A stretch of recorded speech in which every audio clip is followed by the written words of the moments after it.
27th of January 2009, when President Akufo's administration was handing over the mantle of leadership to His Excellency late John Evans Atamels. After all the HIPIC benefits, the total debt of our nation was 9.5 billion Ghana cedis. 9.5 billion. Mr. Speaker, at the end of the 8-year term of the NDC, the debt has gone up to 122 billion, indicating that over the 8-year period, the NDC government added 112.5 billion over a period of 8 years. Mr. Speaker, those who are asking for source, it's like they don't read the documents we give to them in this house. Speaker, you cry. These records are available in your own budgets. Mr. Speaker, what it means is that in the 8 years of the NDC period, a total of $112.5 billion Ghana cedis was added to the stock. Mr. Speaker, that means that every year, on the average, the NDC government was borrowing 14 billion Ghana cedis a year. Mr. Speaker, that was what they disputed. That was what they spoke against. Mr. Speaker, that was what they said. They described us as being incompetent, that we were lazy, we didn't know anything, and we're just borrowing because every year we were borrowing 14 billion.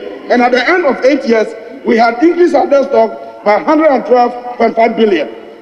Now, those who claim to be incompetent, the professors, the best managers of the Ghanaian economy, they are in power now.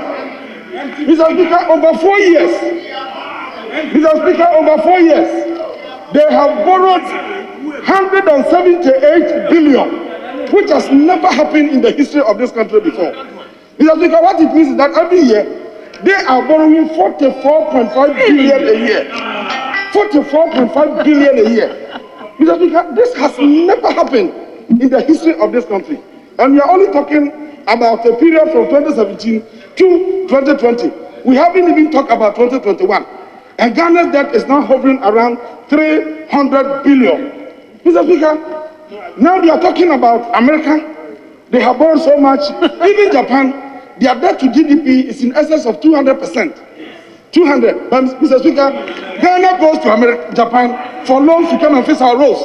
Can they also come to us for loans? Can they do that? Mr. Speaker, what they have done is that the loans they have taken, they have invested those monies in infrastructure.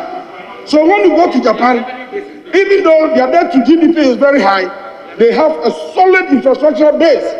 And they believe that within a short time, they'll be able to pay off those debts. Look at them sitting here. There is a question they will never answer. Whenever you ask them, MPP, they will dodge it. What have you used the loans for? What have you used the money for? You have borrowed so much. What have you used the money for? And Mr. Speaker, you come to this floor unabashedly to defend this record. Mr.